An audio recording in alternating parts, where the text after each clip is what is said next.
Okay, well, I'm a mix of emotions right now. I just have to say that because there's some absolutely marvelous, I'm sure you're all marvelous people, but I mean, I'm misquoting Shakespeare here, but a wondrous world that has such people in it, that are doing the work that you're doing, that bring the expertise that you bring, and that maintain a passion, some of you into your retirement. I mean, all honor to you. And it's a bit fearsome, I have to say, because I'm going to start off right away by saying I am neither an energy expert, a modeler, or a climate change expert, although I do have some background in all of those things. But when I spoke with David Pollock, who was head of the Pembina Institute, which is one of the heroic institutions in Canada in terms of work on energy efficiency and environment more broadly, and just found out that Rob is here from What If, and my good friend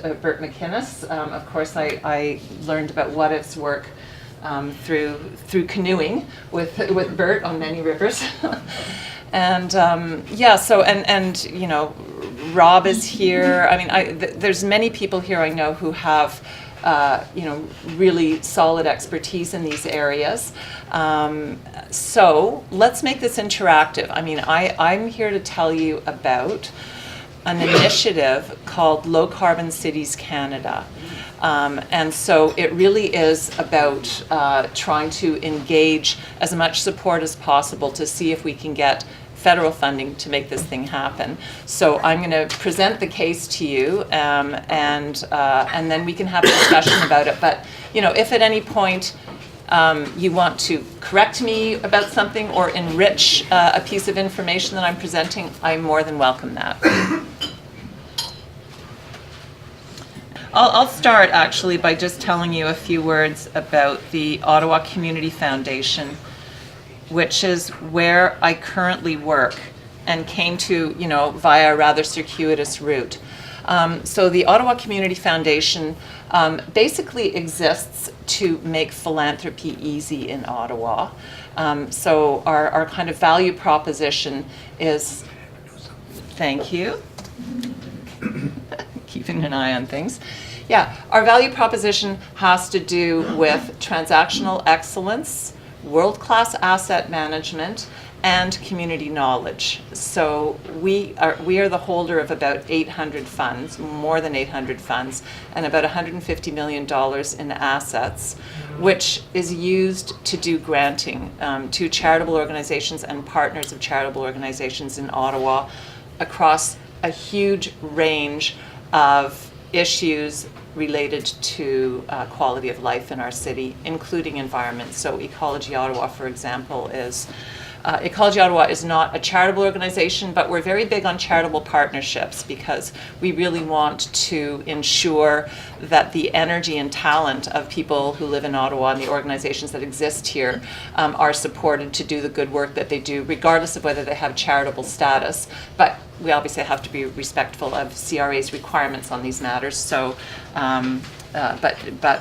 anyway, if any of you want to know more, we really emphasize increasingly systemic, sustainable change. Because the issues that we address, whether it's related to food insecurity or poverty or educational problems or mental health or arts and culture. We also fund in arts and culture. I mean, many of the challenges faced, the indicators are actually not really improving very much. So despite, the good effort, the talent, the commitment that is brought to these things, we remain often challenged to really make progress.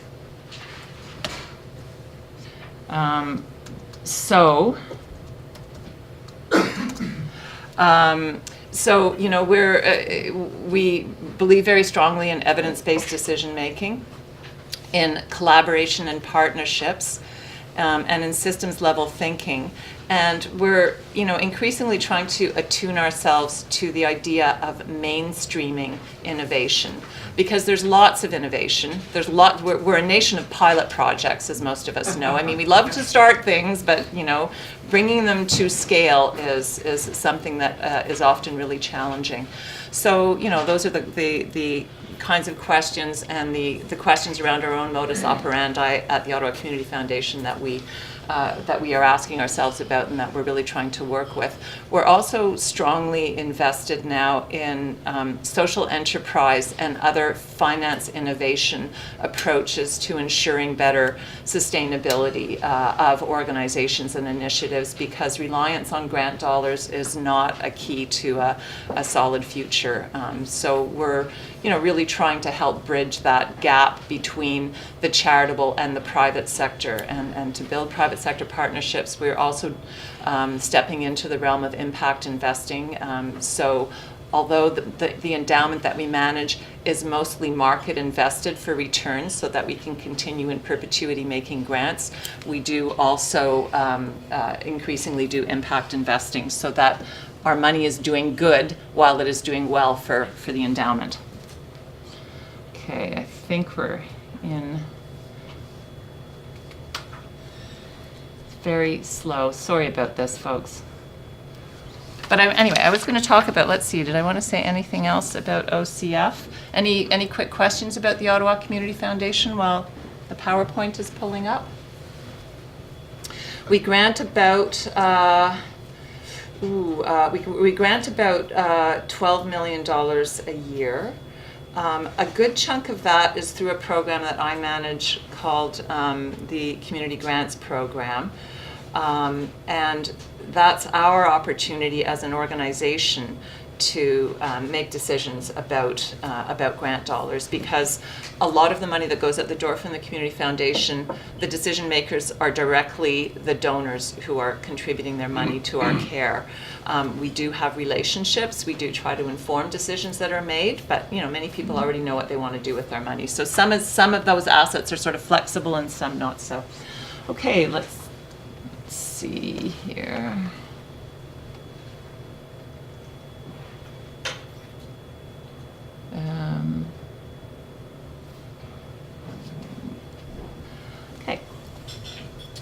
Okay, so there we go. Well, I'm not going to say any more about the Ottawa Community Foundation because we've already talked a bit about it.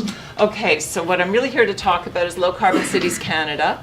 And just a little bit about the background on this. So probably many of you know about the Atmospheric Fund, which used to be called Toronto Atmospheric Fund, which was set up back in the late 90s after a global conference in Toronto about climate change. Yes, 1998?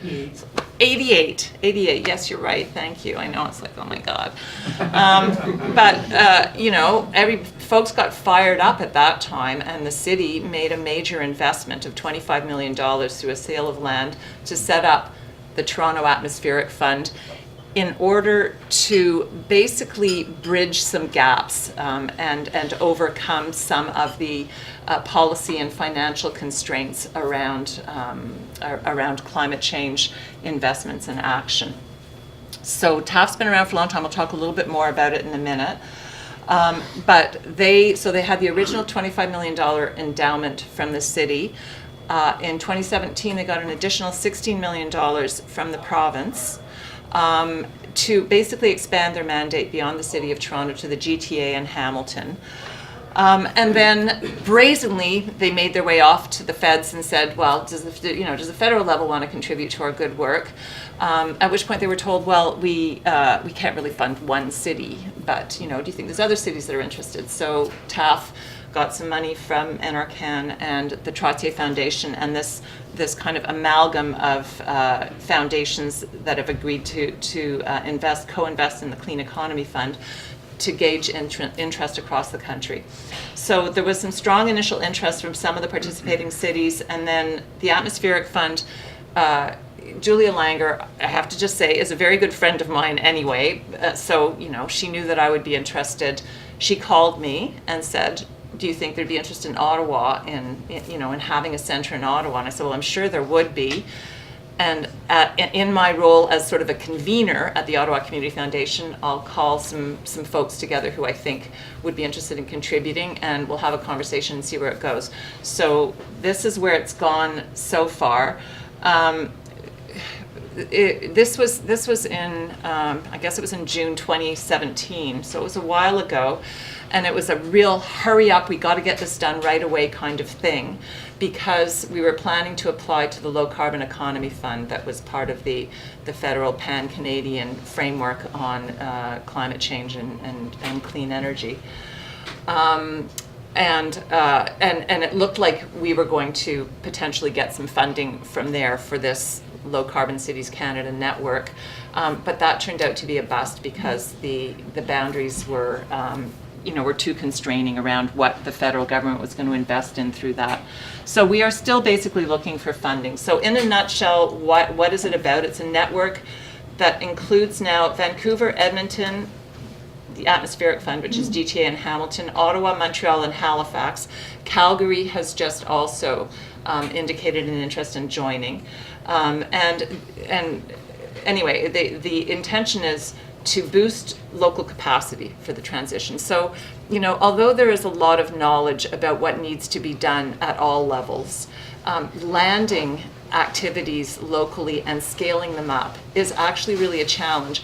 And it's not something that can be done from the center. It's something where there has to be some embedded native capacity in different, in different cities and regions. So there's a very strong commitment, as I think there absolutely has to be when we talk about climate change, to ensuring that we are thinking about climate opportunities, carbon mitigation opportunities in relation to a lot of other co-benefits. I like what Gordon said, about the agreement that you're being asked to consider. It's actually, so much of this makes our lives better if we get it right anyway, right? And we have to be thinking about that and communicating about that and always looking for those co-benefits. So that's a big part of these centers. And really, this could be a new model for federal municipal relationships on climate change. There's always that sort of sticky stuff around what the jurisdiction is for feds to work directly with cities, et cetera. So. Cities are key, of course. They produce about half of Canada's emissions, and so we can't possibly get to our 80% reduction targets without serious carbon reduction in cities. And then there's the struggle to scale up, and the 7 centers, collectively represent about 50% of Canada's population, so it's a pretty good bet. This is kind of where we're stuck now on sort of short-term solutions, and there's funding for research, there's funding for one-off pilots, but it is often, TAF likes to talk about the valley of death. There's these barriers that just prevent these things from getting up to the next level. So the intention is that these local centers would develop the expertise, the relationships, and make the investments necessary to be able to bridge that valley of death. Can you read the 3 small bullets at the bottom? Here? Yes. So barriers, policy and financial, capacity gaps, and inertia. I mean, there's lots of reasons why things don't scale up, but those are, silos is endemic. Anytime you get more than 3 people, you get silos, it seems. So,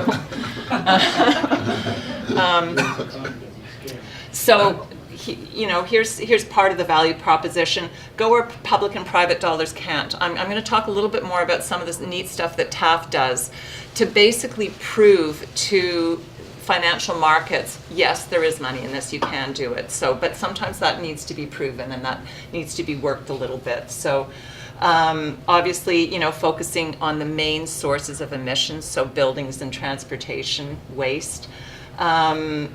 Go where the ideas are. So this is really about, surfacing and supporting innovation, whether that be technological innovation, policy innovation, financial instrument innovation, et cetera. And then again, that unlocking of the co-benefits.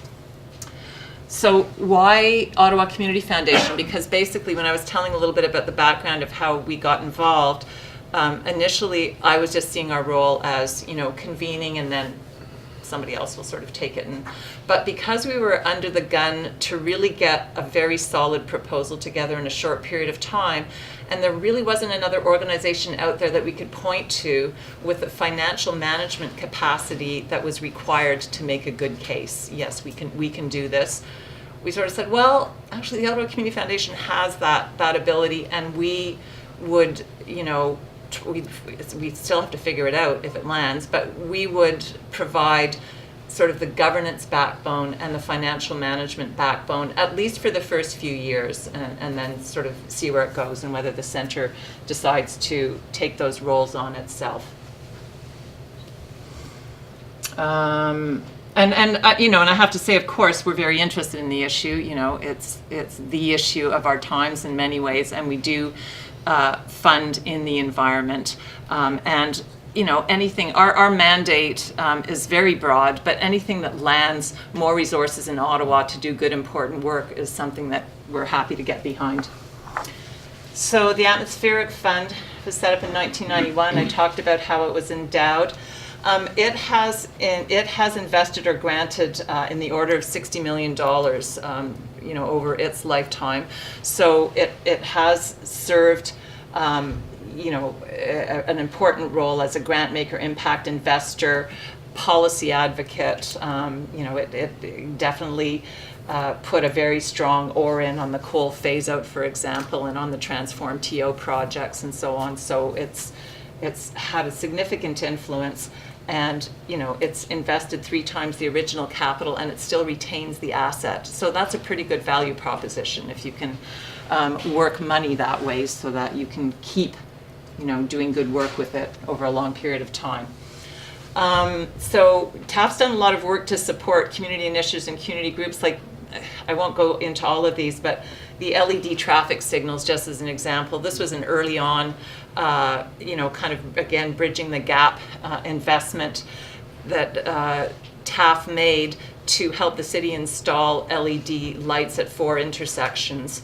And very quickly, you know, it was realized that the paybacks were going to be fantastic on this. So, you know, it ended up jumping to the whole city. Every intersection, you know, became an LED lit intersection.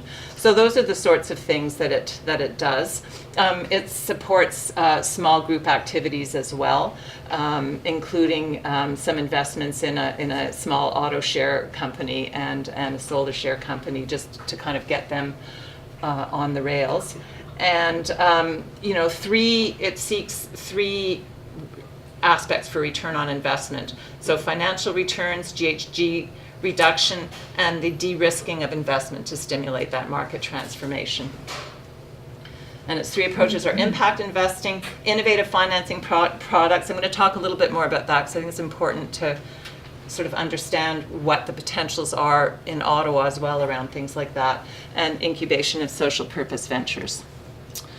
So the energy saving performance agreement, some of you probably know about this, and like I say, I'm not an expert, so if anybody wants to correct me if I'm not on target here, please do.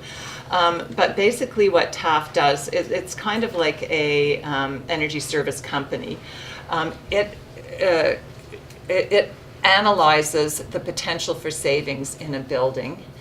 It does up a contract with the building owner saying, here's all the things that we will do in your building to reduce its energy usage. And then it pays for all of that, and it owns all of that stuff for the first 10 years, and it recoups its investment through the energy savings. So in other words, if the building owner does not realize the anticipated energy savings, TAF would lose out. The building owner doesn't pay for what they don't get. So it's a very attractive way to incent investment in energy efficiency. And so, you know, TAF proved the model. And the nice thing about this too is it's, you know, it is not something that burdens the equity of the building, because it's not, you know, it's capitalized in a way that allows the property owners to continue to maintain all of their equity and use it for other purposes if they want. So TAF incubated Efficiency Capital Corp to take this model to scale. So now these investments are happening across the city. So in terms of, and if people want, I can say a little bit more about some of the other things that TAF does, because that's how we learn about what the other centres can do, by looking at what TAF has done. So in terms of the overall vision for each of the 7 centers, obviously we want to have a clear mandate with a long-term view. The thing about these centers, and the reason why we weren't a good fit with the Low Carbon Economy Fund, is it's about investing to develop capacity over the longer term. It's not shovel-ready carbon reduction emissions. And I think the federal government, understandably, for political and other reasons, was really looking for investments that it could make claims on, in the short term. So this is a little bit of a longer term play, but it's pretty essential. I mean, we can't, if we have time to do this at all, and of course that's a running question right now, we have to keep investing and getting better all the time. It's not going to happen overnight, so this is why it's important. Definitely a strong municipal tie-in. So I have to say, in Ottawa, the stakeholders, that came around the table, and it was just basically people I knew and called up. So it didn't necessarily represent, a full suite of players who could have been involved. But they included representatives from the city, both the chair of the Environment Committee and people from the planning branch responsible for energy evolution.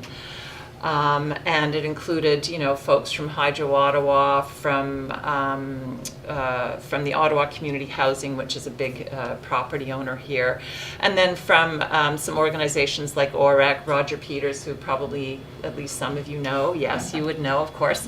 Was involved from OREC, and altogether we had about 20. We had somebody from Minto, we had somebody from Algonquin College. So. These are the folks who came together and said, yes, we absolutely want to be in this game, and helped to give shape to about a 20-page proposal on what the Ottawa Low Carbon Innovation Centre could do and be.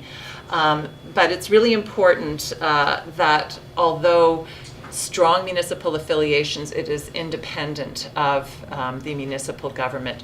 So, there's all sorts of ways that could happen. I mean, there could be, municipal representation on the board of the organization. There could be staff secondments. There could be sharing of space. There are definitely very strong tie-ins with energy evolution, which is the city's strategy for climate emissions reduction. But anyway, just to say that's part of the arm's length thing. Check on time here. Yes, so key activities, I think I've talked about these a bit. So impact investing would certainly be part of it.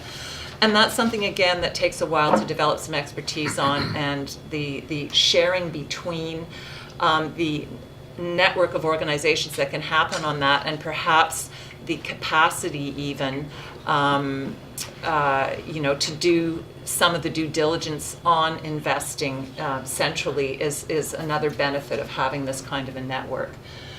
Grant making is certainly a part of it as well, and I'll speak about a couple of specific ideas or opportunities there. And then, local, the center itself would be a center of knowledge and expertise, and would contract knowledge and expertise where that was required in order to generate thought leadership, do policy research, do the convening, and so on. But mostly it's about leveraging what's already there, as opposed to, building something completely new. So here were some of the folks we had in December 2017. People from each of the centers got together to really try to hash out what would the national office look like, and what would each of the individual centers do, and what would that relationship be.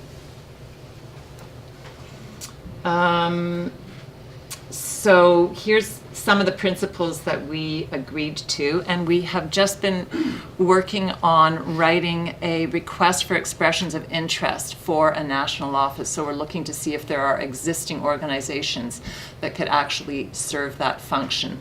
So this is a possible ask out to you folks. If I was to send that when it's ready, it should be ready within the next week or so, out to a contact person here. Maybe you could distribute it to your networks, because we're really, interested in seeing what organizations out there might be able to do this.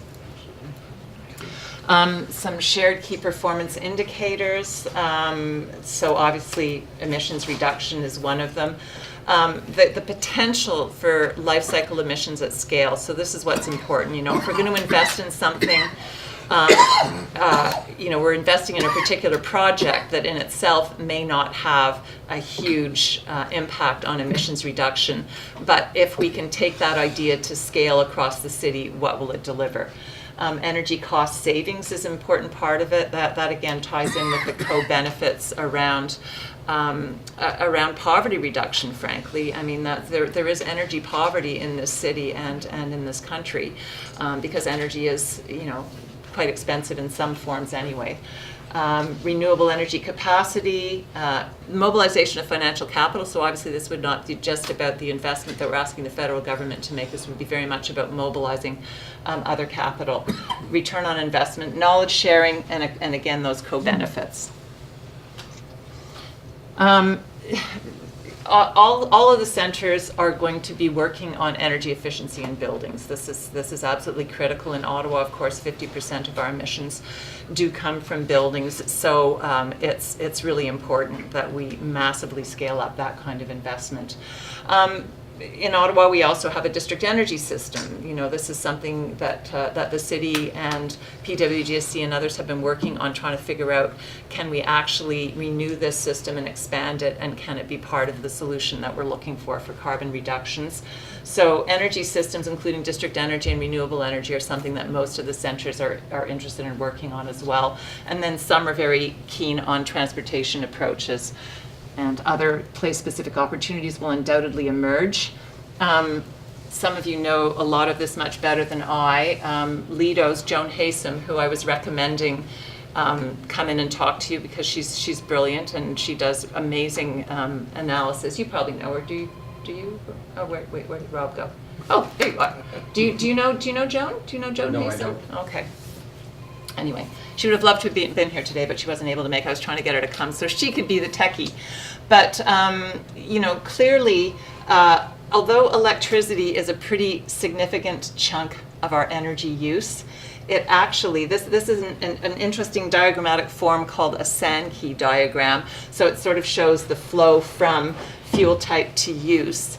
But you can see that electricity here is only 8% of our GHG emissions. So even though it accounts for 28% of our energy consumption in terms of terajoules, it's not where we need to focus our energy right now. And in fact, the City of Ottawa has achieved whatever carbon emissions reductions it has, as has other cities in Canada, because of the phasing out of the coal-fired power plants and the relatively low profile of GHG emissions for our electricity grid, not because of you know, work that we have actually done on our own merit so much. So anyway, natural gas has, you know, replacing natural gas, reducing natural gas consumption has to be a significant part, and the transportation gasoline use as well. This is old stuff, but I pulled this. Ottawa Community Foundation has an online knowledge center with indicators across a huge suite of issues, including environment and energy. And so I just pulled this off our site. But, you know, just to demonstrate that despite our best intentions, and I'm just going to pull up the numbers here because I don't have them on the tip of my tongue. But Rob probably does. What were our commitments, Rob, to 80% 20? reduction from 2012 levels by 2050. Right. So that's the biggie. But we had, between 2004 and 2012, we were supposed to have a 20% reduction in emissions, which of course we did not achieve. Again, to the extent that we did achieve a fairly significant reduction in emissions in buildings, that was because of the phase out of the coal-fired power plants. So we've actually seen, not surprisingly, a bit of an increase in transportation emissions. The other emissions like agriculture, I mean, there's been a little bit of a decrease in agriculture, probably because we have less livestock now than we used to. Corporate emissions over that period, in other words, emissions from the city's own operations, their own buildings, their own fleets, their own waste management systems, did drop in that period by 6%, but the target was 30. So, you know, we're not getting there quickly. I'm sorry this is so small, so I will attempt to just walk through it a little bit, because the City of Ottawa has done quite a bit of work with us to give some shape to some ideas for what the centre could target or could work on. Some initial ideas for things that it could dig into. And in particular, Mike Fletcher, who I'm sure you know him, Rob, and some of you may know him.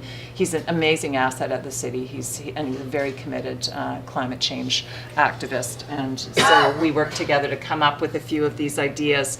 There is a fuller report which sets the background for some of these things, but here's some examples just to make this more concrete. So one of them is deep efficiency tower renewal. So this is something, again, that TAF has been able to do some of in Toronto, some of the retrofit work that I talked about that it does through direct investment in energy efficiency measures. This is a big thing in Ottawa, as in many cities, because we have quite a few post-war tall buildings that are very energy inefficient. And every time one of them gets renovated, it's a lost opportunity for realizing efficiency savings if we don't get in there and do that. An example is the big renovation on Bell Street, that 201 Bell Street tower down in the Somerset West area. That I don't know what the energy savings on that were, but that's just an example. So the idea is that you get in there and do a TAF type thing and make sure anytime a property owner is thinking about doing any changes on the building that you're really tagging on efficiency measures, including envelope measures. So, the estimate, this is very crude, but this is the kind of thing that we have to do to make the case to the federal government that investing in this kind of an initiative is worthwhile, is to actually calculate at scale what the GHG reductions could be. So it's 224,000 tons potentially by investing in just the towers themselves. Ventilation, air, thermal recovery, of course, a lot of energy in air exchange just gets blown right out of buildings.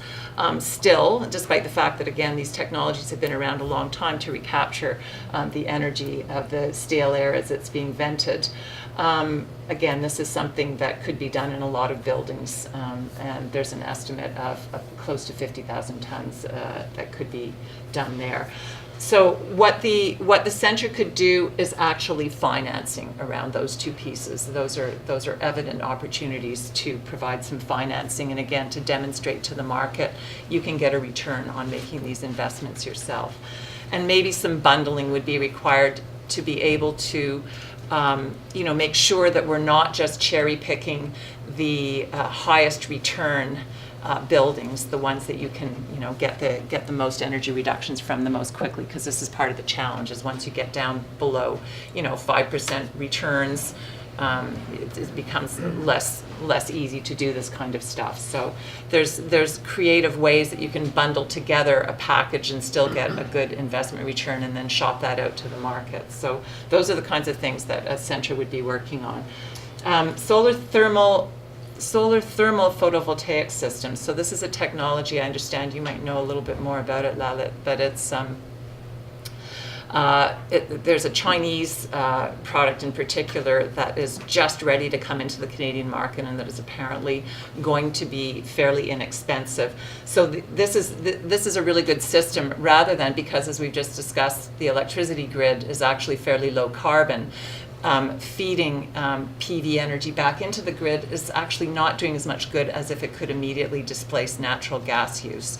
So this would be an opportunity to do that in places like large commercial laundries, hospitals, long-term care facilities, etc. So if you in the hospital sector alone, there's an estimate that this could result in about 7,000 tons of emissions reduction. So part of the role there would be a little bit of a demonstration, a demonstration technology role, as opposed to probably a financing role, although there might be one of those as well. Do you remember the name of the Chinese product, whatever it's called? I don't. I don't even know if I ever knew it. But Mike Fletcher at the city would be able to fill you in on that. Yes, the initial focus with heat pumps could be in relation to residential air conditioning. That's a sort of an obvious use for heat pumps, although as many times as I have read how a heat pump works, I still don't really get it. So, but they sound quite miraculous. And again, you know, if we could actually use heat pumps to replace conventional air conditioning, even in residential uses, that could be a huge win in terms of emissions reductions. So the role around that would probably be to provide some education and to, you know, support some granting or some financing that could be made available to homeowners. We have had this attempted initiative in the city of Ottawa, at least there has been interest in it. It's called, it's an on-bill financing approach to enable property owners to make investments in energy efficiency. It's called local improvement charges. So, you know, again, the centre might be able to work with the city to reduce the policy barriers to uptake of those kinds of programs. District energy infrastructure on the LRT line. This was something that Roger Peters was was keen on having us look at, and it's really important. You know, if we can get phase 2, if we can extend the district energy infrastructure in phase 2, the thing about district energy is, you know, the opportunity to do fuel switching as technologies improve is obviously a lot better if you've got centralized systems of production of energy. So this is something that a centre could be getting out ahead of phase 2 on, although phase 2 is coming quickly, getting out ahead of phase 2 on and doing some research and figuring out again what the barriers and constraints to getting that infrastructure in. Because while you're digging down that deep, it's a good opportunity, not that district energy infrastructure has to go deep, but. And then another concept was geothermal neighborhoods, and again, that would be very much, the role of the centre in that case would be very much an upfront one. I mean, Enbridge is already considering geothermal in new developments to displace gas for domestic hot water and space heating. And so, and also there's the possibility of even using parkland so that it could be retrofitted into existing neighborhoods. So that's just to give some ideas. I mean, whether these would be the actual first initiatives of a centre would remain to be seen, but just to make it a little bit more concrete, we went down that level to see what might be done. So again, our role would be to Ottawa Community Foundation role, that is, would be to provide the governance structure. I mean, we've been around for 27 years now, so we have a very solid governance system to manage the endowment and the investments, and to assist with organizational development. We know a lot about grant making, for example, so we could help the organization to develop that capacity internally. And again, look at the question over time of, does the organization become completely independent of the Ottawa Community Foundation? So the idea for the organization is that it would have professional staff to deal with these kinds of things, to develop the initiatives, to look at investment opportunities, to manage grants, to do the networking and communications, and of course, to manage the expertise that would be needed to, you know, that we need to bring on board to do some of these things. So this is the big one. What are we asking for here for these 7 network centres? Actually, we haven't worked Calgary into these numbers yet, so I suppose they'll go up a little bit even more. So the request to the federal government is for $145 million in working capital. Of that, $20 million would come to Ottawa. And that, of course, would not be spent down. That is what would be used to continue to be able to finance operations and investment over the long term. $12 million across the whole network for startup, but the idea is that after the first 3 years, operations would be covered by investments on the working capital. So this would just be to kind of get things going. So again, $2 million of that would be to get the Ottawa operations going. And then $4 million for the operation of the national office, which would really be the interface with the federal government in terms of the financial agreement and the rolling up of the reporting from the centres and so on. So that is a very key function. So I think that's it. Yeah.